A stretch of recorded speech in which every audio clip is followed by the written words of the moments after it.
Welcome to Mystara, the second half of our delve into Mystara's unique elemental monsters. This time around, looking at the elementals of chaos. Minor correction, I said last week that they were unique to the second edition Monsters Compendium, but they originally debuted in the companion set. Better I correct myself than somebody else does. Again, the monsters suffer from being crammed into a couple of pages instead of a full write-up on each one, which was a major problem for the second edition book, I'm guessing because of page count. But enough with the background. Let's bring these boys into the foreground. I'm Mr. Welch, and it's time to roll the dice. First up, all the elementals of chaos share an immunity to poison, normal weapons, and spells of first or second level. They can cast Detect Invisibility at will, and they can cast chaos spells from second edition as if they were 9th level. That last part is the only core difference between them and the elementals of law, who don't get to cast additional spells. The elementals are the anarchic Aeolians of air, the introspective Erdeen of earth, the pyromaniac Pyrophores of fire, and the benevolent Undynes of water.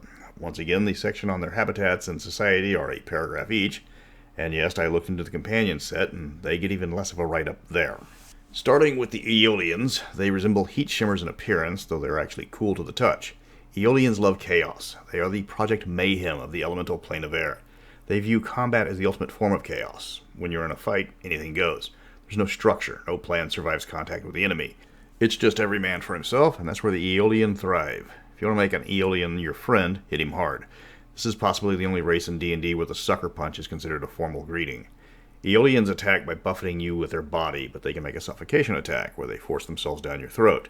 You can still attack them, they are a large creature, but you are taking constant damage at the same time.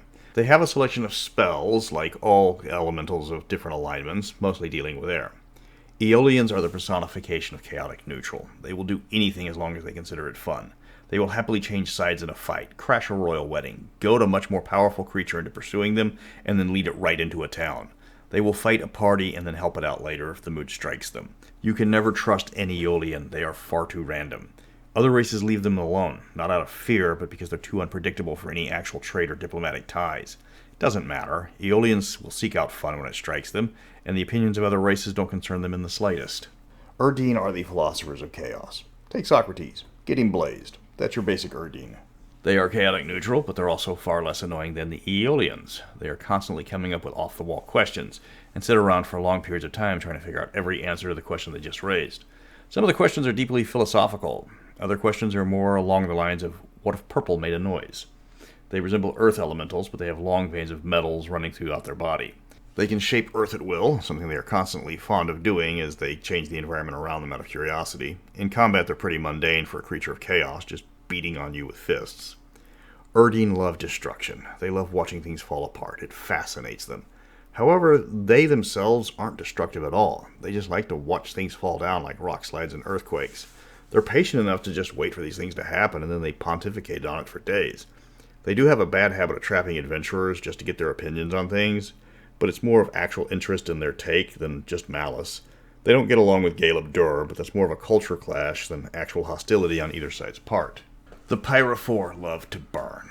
They are the guys fast-forwarding through Beavis and Butthead cartoons just to get to the part with fire. They view being on fire as sacred, and they want to spread their love of beautiful flames to all parts of the multiverse. They resemble burning rocks 5 feet across, with a face carved into the rock. In combat, they can whip the fire coming off of them as a weapon, which can also catch other things on fire. Even things that can't normally burn, like water. A group of these things could set a lake on fire if they work together, which, being chaotic evil pyromaniacs, isn't likely. They get a selection of fire spells for combat, as well as the ability to make flames grow at will. One thing that the players have to watch out for when encountering these things is they are fast, and they're more concerned about spreading flames than fighting. The society of Pyrophores is rudimentary at best. They want to set things on fire. That's it. No overarching goals, no secret plans of world conquest, no great conspiracy. A Pyrophore is pretty limited in what it wants. They view the world as almost like a fire-based binary. Something is on fire, or it isn't on fire. If it's not on fire, it needs to be on fire. They prefer to be on the prime material plane, as the plane of fire can't be any more on fire than it actually is. When they do get to the prime, they make a complete nuisance of themselves and become a priority wherever they emerge. Their list of enemies can be summed up as anybody who doesn't want to be on fire. Fortunately for everyone, they are a rare creature, which makes sense as everything outside the plane of fire wants to kill them. Lastly, we come to the Undyne, the only chaotic good creature on this list. I'm pretty sure TSR stole these guys from the Abyss. There's just too many similarities. They resemble 12-foot-long tubes of water that can form limbs and faces that are needed to handle objects or to converse with other people. Undynes can attack by forming limbs that pummel and squeeze their enemies, but prefer to use their more potent magical abilities. They have to stay connected to a source of water or they dry out, taking damage constantly. For this reason, they're rarely found outside the plane of water.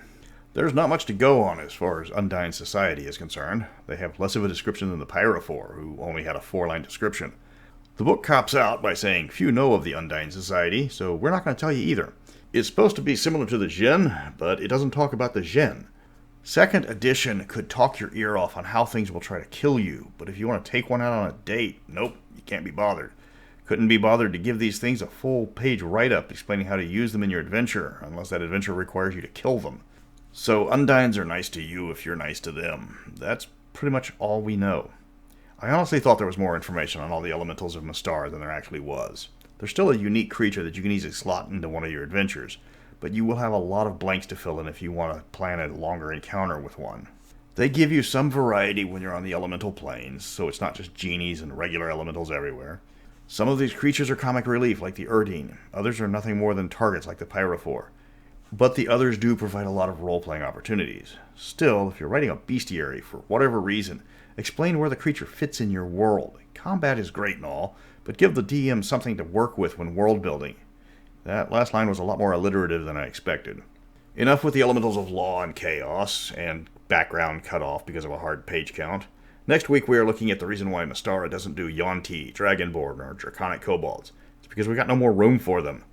We are looking at the reptilian humanoids of Mystara, including the Shazak, Gural, Kamos, Wallarus, Sithik, and Carnifex.